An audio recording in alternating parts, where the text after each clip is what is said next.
Monday comment ബോക്സിൻ്റെ പുതിയൊരു വീഡിയോയിലേക്ക് എല്ലാവർക്കും സ്വാഗതം. കുറേ കാലത്തിന് ശേഷമാണ് നമ്മൾ ഇന്നൊരു ലോങ് വീഡിയോ ചെയ്യുന്നത്. അത് പ്രത്യേകിച്ച് മൺഡേ കമന്റ് ബോക്സ് ഒരു മാസത്തിലേറെ ഒരു കമന്റ് ബോക്സ് ചെയ്തിട്ട്. അപ്പോൾ ഇന്നും കുറച്ച് പരിമിതികളുണ്ട്, തിരക്കുണ്ട്. അപ്പോൾ അതുകൊണ്ട് കുറച്ച് കമൻസ് എടുത്തുള്ളൂ, വളരെ സിമ്പിൾ കമൻസ് എടുത്തുള്ളൂ. ആദ്യത്തെ കമൻറ്റ് ക്യാമറയായിട്ട് ബന്ധപ്പെട്ടാണ്. ഇൻഡ് ഷബാൽ അങ്ങനെ വായിക്കാം. അങ്ങനെ ഒരു ചാനലിലാണ്. ഗ്രേറ്റ്, ഇനി ക്രൗഡ് ഫണ്ടിങ് കണക്ക് പുറത്തു വിടും, അതോടെയല്ലേ ഇത് പൂർത്തിയാകൂ. ക്യാമറ വാങ്ങി എന്നുള്ള ഒരു വീഡിയോ ഇന്നലെ എൻ്റെ വ്ളോഗ് ചാനലിൽ ഇട്ടായിരുന്നു. അപ്പോൾ അതിൻ്റെ ചെറിയ തോതിലുള്ള ഒരു ക്വിക്ക് അൺബോക്സിങ്ങും എല്ലാം കൂടെ കൂട്ടിയിട്ട് അതേപറ്റി കുറച്ച് കാര്യങ്ങളും ഡെമോൺസ്ട്രേഷനും കാര്യങ്ങളും കുറച്ച് പ്രീവിയസ് കാര്യങ്ങളൊക്കെ ഇവിടെ പറഞ്ഞിട്ടുള്ളൊരു വീഡിയോ ആണ്. കാണാത്തവരുണ്ടെ കണ്ടു നോക്കുക. അതിനകത്ത് ക്യാമറയെ പറ്റിയുള്ള ഫുൾ ഡീറ്റെയിൽസ് വിത്ത് വില ഞാൻ അതിൽ പറഞ്ഞിട്ടുണ്ട്. പിന്നെ ഫണ്ടിങ് അത് ഇതിൽ പറയേണ്ട കാര്യമാണ്, അത് ഇതിലും പറയേണ്ട കാര്യമാണ്. അങ്ങനെ പറയാം. അതായത് ക്യാമറ വാങ്ങിയോ ഇല്ലേ എന്നുള്ള ആ ഒരു സംശയം ഉണ്ടെങ്കിൽ ഇപ്പോൾ ആ സംശയം വേണ്ട.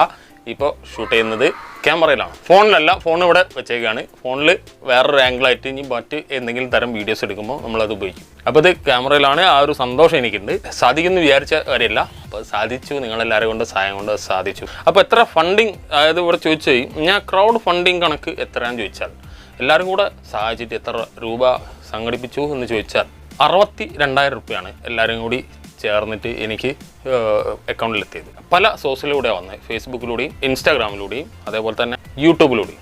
ഇങ്ങനെ 3 വഴിക്കാണ് വന്നത്. അതിൽ പേയ്മെൻറ്റ് നടത്തിയത് പലരും ഗൂഗിൾ പേ വഴി പേയ്മെൻറ്റ് നടത്തിയിട്ടുണ്ട്, ഫോൺ പേ അങ്ങനത്തെ UPI വഴി പേയ്മെൻറ്റ് നടത്തിയിട്ടുണ്ട്. ചിലർ ഡയറക്റ്റ് അക്കൗണ്ടിലേക്ക് ട്രാൻസ്ഫർ ചെയ്ത് തന്നിട്ടുണ്ട്, എന്നോട് അക്കൗണ്ട് നമ്പർ ചോദിച്ചിട്ട്. റേസർ പേ എന്നുള്ള ഒരു പേയ്മെൻറ്റ് ഓപ്ഷനിലൂടെ കുറേ പേര് പേയ്മെൻറ്റ് ചെയ്തിട്ടുണ്ട്. പിന്നെ അതുകൂടാതെ നേരിട്ട് ഇവിടെ വന്നിട്ട് കുറച്ച് പേര് ചെറിയ തോതിൽ സഹായിച്ചിട്ടുണ്ട്.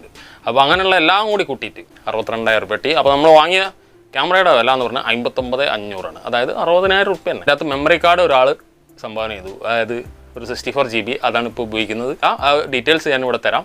അപ്പോൾ താല്പര്യമുള്ളവർക്ക്, അതായത് വീഡിയോഗ്രാഫി കാര്യങ്ങളൊക്കെ പ്രൊഫഷണലി ചെയ്യുന്ന ടീമാണ്. അപ്പോൾ അവരുടെ എല്ലാവിധ റെക്കമെൻഡേഷനും സജഷനും മാത്രമേ ഞാൻ എടുത്തുള്ളൂ ഈ ക്യാമറയുടെ കാര്യത്തിൽ. എല്ലാവർക്കും ഇഷ്ടപ്പെട്ട ഒരു, അതായത് ആ ബഡ്ജറ്റിൽ നിന്നുകൊണ്ടുള്ള ഏറ്റവും ബെസ്റ്റ് സാധനമായിട്ടാണ് ഈ ക്യാമറ കാണുന്നത്. കാനൺ R50 എന്നുള്ള ഒരു മോഡലാണ് ഞാൻ എടുത്തിട്ടുള്ളത്. ഞാനൊരു സെക്കൻഡ്സ് ക്യാമറ എടുക്കാമെന്നുള്ള പ്ലാനിലാണല്ലോ നമ്മൾ ആ വീഡിയോയിൽ അത് ഞാൻ അവതരിപ്പിച്ചത്. പക്ഷേ അന്നേരം എല്ലാവരും പറഞ്ഞിരുന്നു നിങ്ങൾക്ക് ഫ്രഷ് വാങ്ങാൻ പറ്റും, അതിന് സാധിക്കുന്നുള്ളത്.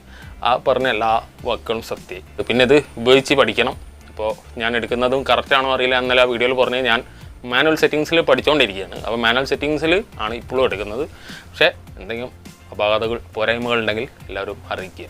അതിനനുസരിച്ച് എനിക്ക് കൂടുതൽ നന്നാക്കാൻ പറ്റുള്ളൂ. അപ്പോൾ ആ വീഡിയോ കാണാത്തവരുണ്ടെങ്കിൽ അതിനെ പറ്റിയുള്ള ഒരു എല്ലാവിധ എക്സ്പീരിയൻസും ഞാൻ അതിൽ പറഞ്ഞിട്ടുണ്ട്. അതായത് അൺബോക്സിങ് മാത്രമല്ല, അതിനെ പറ്റിയുള്ള അതിലേക്ക് എത്താനുള്ള വഴികളും എന്തൊക്കെ തുടക്കം മുതലുള്ള കാര്യങ്ങളൊക്കെ അതിൽ പറഞ്ഞിട്ടുണ്ട്. എല്ലാവരും കണ്ടു നോക്കുക. അടുത്ത കമൻറ്റ് മനു മോഹൻ എന്ന ആളുടെയാണ്. ക്രോസ് ഓവർ ആഡ് ചെയ്യുന്നുണ്ടോ? അപ്പോൾ അത് ഏതാ വീഡിയോ എന്ന് വെച്ചാൽ, ഇവിടെ ബാക്കിൽ നിങ്ങൾക്ക് ഒരു ബോക്സ് കാണാം.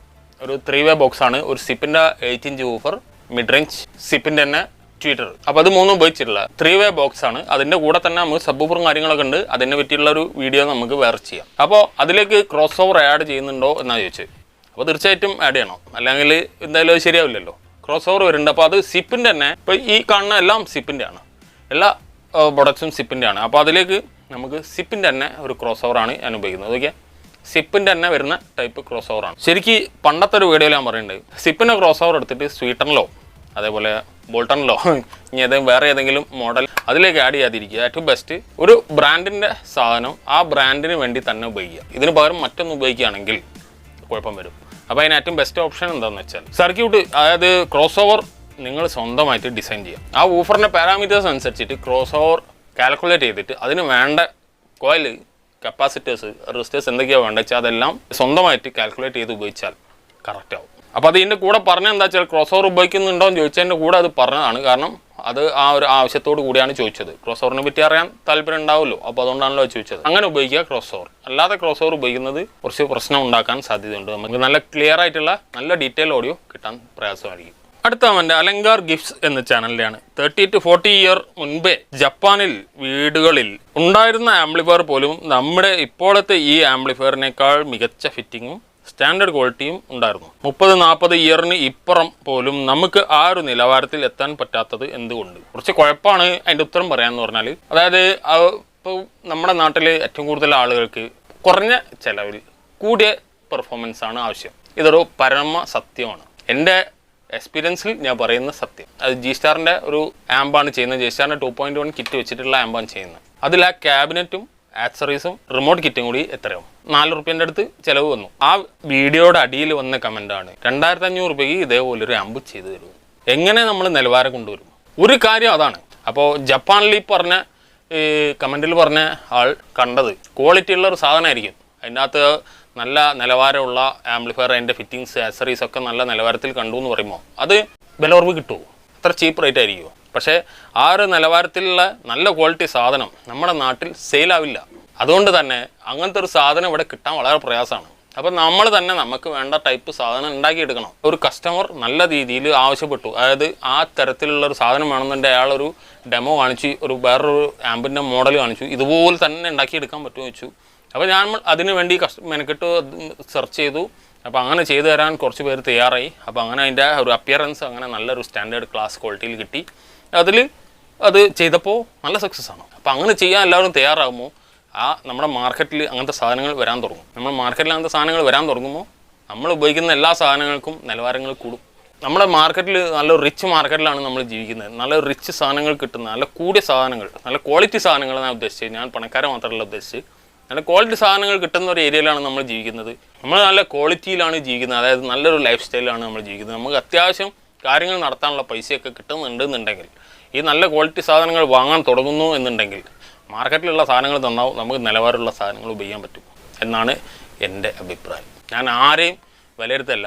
ഇത്രയും ദിവസം ഇത് കേട്ട് മടുത്തിട്ട് ലാസ്റ്റ് ഇപ്പോൾ ഒരു അഭിപ്രായം പറയുകയാണ്. ഇതായിരിക്കാം കാരണം. ആവശ്യക്കാരില്ലാത്തതുകൊണ്ട് മാത്രമാണ് ഈ മാർക്കറ്റ് ഇങ്ങനെ ആയത്. നമ്മുടെ നാട്ടിലുള്ള സാധനങ്ങൾ ലോ ക്വാളിറ്റി ആയത്. പക്ഷേ നല്ല സാധനങ്ങൾ ആവശ്യപ്പെടുന്നവർക്ക് നല്ല സാധനം സെർച്ച് ചെയ്ത് എത്താൻ പറ്റുന്നുണ്ട്. അവർ നല്ല സാധനങ്ങൾ സെർച്ച് ചെയ്ത് ഉണ്ടാക്കി കൊണ്ടുപോകുന്നുണ്ട്.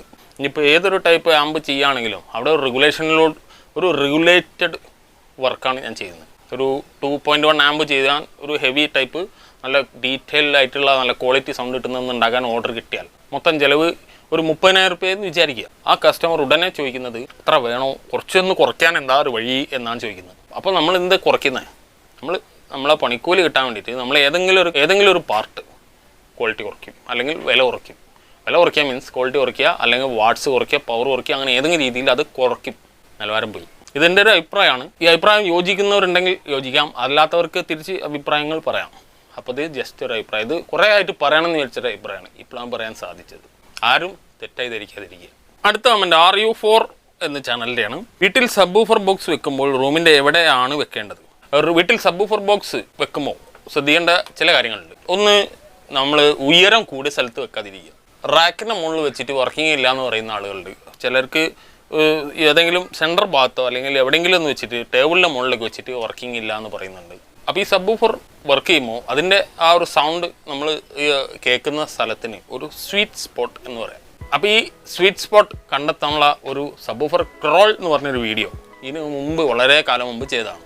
അപ്പോൾ അത് കാണാത്തവരുണ്ടെങ്കിൽ ഒന്ന് കണ്ടു നോക്കുക. ഐ ബട്ടണിൽ ലിങ്ക് ഉണ്ട്. അപ്പോൾ അത് കണ്ടു കഴിഞ്ഞാൽ ഞാൻ മുട്ടമ്മലിങ്ങനെ നടന്നു പോയിട്ട് ആ സബ്വൂഫർ വെക്കുന്ന സ്ഥലത്ത്, അതായത് ഇരിക്കുന്നിടത്ത് സബ്വൂഫർ വെച്ചിട്ട് ഞാൻ സബ്വൂഫർ വെക്കാനുള്ള സ്ഥലത്ത് മുട്ടമ്മൽ നടന്നു പോയിട്ട് ആ നല്ലൊരു സ്വീറ്റ് എനിക്ക് ഇഷ്ടപ്പെട്ട ആ സ്ഥലം കണ്ടെത്തിയിട്ട് അവിടെ സബ്വൂഫർ കൊണ്ടുവച്ചിട്ട് ഞാൻ സീറ്റിങ് ഇരിക്കുന്നിടത്ത് വന്നിരിക്കുമ്പോൾ എനിക്ക് ആ സെയിം എക്സ്പീരിയൻസ് കിട്ടും. ഒരു വഴി അതാണ് എന്നാണ് ഒരുവിധം ടീമൊക്കെ പറഞ്ഞിട്ടുള്ളത്, ഒരുവിധം എക്സ്പീരിയൻസ് ചെയ്തവർ പറഞ്ഞിട്ടുള്ളത്. അപ്പോൾ ആദ്യം പറഞ്ഞ പോലെ സബ്വൂഫർ ഉയരത്ത് വെക്കാതിരിക്കുക, ടേബിളിന് മുകളിൽ വെക്കാതിരിക്കുക, അങ്ങനത്തെയൊക്കെ വെക്കാതിരിക്കുക. സബ്വൂഫർ ബെസ്റ്റ് സ്ഥലം നമ്മളെ ഇപ്പോൾ ഞാനിങ്ങനെ കാണിക്കുന്നത് ഈ ലെഫ്റ്റ് ആൻഡ് റൈറ്റ് സ്പീക്കേഴ്സ്, സെൻറ്ററിൽ ഇപ്പോൾ ഡിസ്പ്ലേ ഏതാണോ അതുണ്ടെന്ന് വിചാരിക്കുക.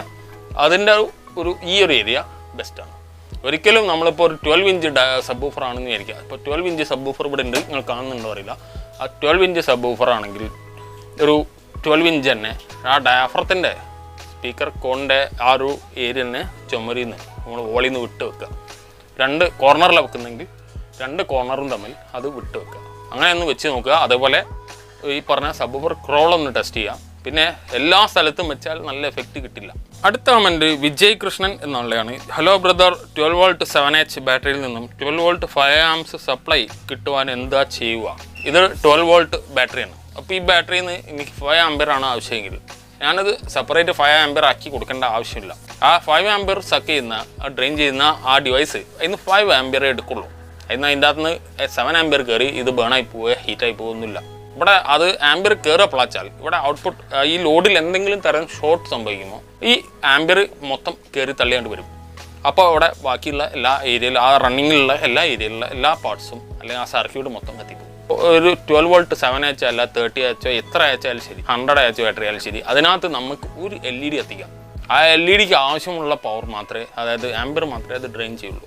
അപ്പോൾ അതുകൊണ്ട് അത് നമ്മൾ പ്രത്യേകം ഉണ്ടാക്കേണ്ട ആവശ്യമില്ല, നമ്മൾ നേരിട്ട് കൊടുക്കാം. അടുത്ത മിഥുൻ കെ എന്നാളുടെയാണ് ആംപ്ലിഫയർ മരത്തിൽ ചെയ്യാമോ ഗ്രൗണ്ട് കിട്ടുമോ? ആംപ്ലിഫയർ മരത്തിൽ ചെയ്യാമോ എന്താ കുഴപ്പം? ആംപ്ലിഫയർ ഒരു കാലത്ത് ഞാനടക്കം എല്ലാവരും ഒരുവിധം ടീമും മരത്തിൻ്റെ ക്യാബിനറ്റിലാണ് ചെയ്തിരുന്നത്. മരത്തിൻ്റെ ക്യാബിനറ്റിലേക്ക് നമ്മൾ ഗ്രൗണ്ട് ചെയ്യാന്ന് പറഞ്ഞാൽ നമ്മളെ എല്ലാത്തിനും ഒരു കോമൺ ഗ്രൗണ്ട് കണ്ടെത്തും. എന്നിട്ട് ആ ഗ്രൗണ്ടിലേക്ക് എല്ലാ പോയിന്റും എത്തിക്കുകയാണ് ചെയ്യുക. അപ്പം മരത്തിൻ്റെ ക്യാബിനറ്റ് ചെയ്താലും കുഴപ്പമൊന്നുമില്ല, ഗ്രൗണ്ട് ചെയ്യുന്നതിൻ്റെ ഒരു വിഷയം അതിൽ വരുന്നില്ല. ലാസ്റ്റ് കമൻറ്റ് സെഡ്രോക്സ് YT വ്ളോഗ് എന്ന ചാനലിൻ്റെയാണ്. നമ്മുടെ അസംബ്ലി ആംപ്ലിഫയറിൽ മിക്സർ സെറ്റ് ചെയ്യാൻ പറ്റുമോ? മിക്സർ ചെയ്യാം. മിക്സർ മീൻസ് അതായത് നമ്മളെ പ്രൊഫഷണൽ ടൈപ്പ് മിക്സർ അതിനകത്ത് സെറ്റ് ചെയ്യാന്ന് പറഞ്ഞാൽ കുറച്ച് പ്രയാസമാണ്. നമ്മൾ അതിൻ്റെ കൂടെ വെച്ചിട്ട് അതിനൊക്കെ ഇൻപുട്ടായിട്ട് കൊടുക്കാം. അതല്ല എങ്കിൽ ഇതുപോലെയുള്ള മിനി മിക്സറുകൾ നമുക്ക് ഒരു 2 മൈക്ക് കൊടുക്കാൻ പറ്റിയ ഇതിന് മിക്സർ എന്നാണ് ഞാൻ പറയുന്നത്. മൈക്ക് മിക്സർ ബോർഡ് അങ്ങനെയൊക്കെ പറയുന്നുണ്ടല്ലോ. ഈ ബോർഡ് ഒരു മിക്സിംഗ് ആണ് സംഭവിക്കുന്നത്. അതായത് നമ്മൾ ഒരു ഓഡിയോയും നമ്മൾ പാടുന്ന മൈക്ക് ഉപയോഗിച്ച് വരുന്ന ഓഡിയോയും ഇവിടെ മിക്സ് ആവുകയാണ്.